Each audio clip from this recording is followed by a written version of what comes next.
For our audience who may not be aware, can you just talk a little bit about the design of the robotic exoscope and sort of how it functions?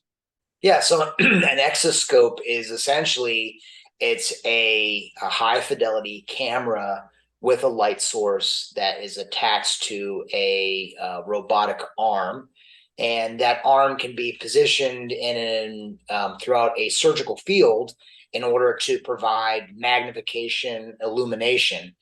And as opposed to traditional microscope, which has essentially like an eyepiece that you put your eyes into it, you put your head on it, and you look in through the lens. It's indirect visualization because you have a camera that's essentially recording information, and then it projects it to a screen in the room, and then we're looking at that screen. So it's obviously it's in real time.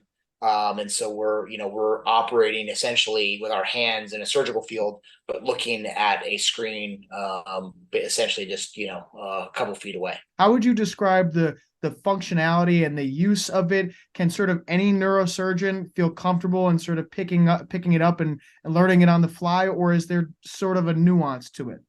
I think that pretty much any neurosurgeon can pick this up and start to use it right away.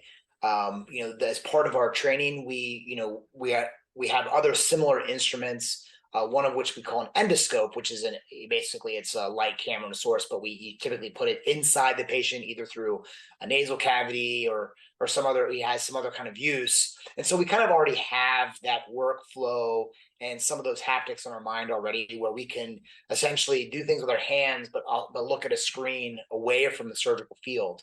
That being said, there are some nuances to how do we position the exoscope, so that doesn't get contaminated, so that we can operate around it. And how can we optimize, some of the visual settings on the exoscope to maximize, the light in the surgical field. There are different filters that we can apply depending on the tissue that we're operating on, and so using some of that information, it takes time and it takes experience to gain that.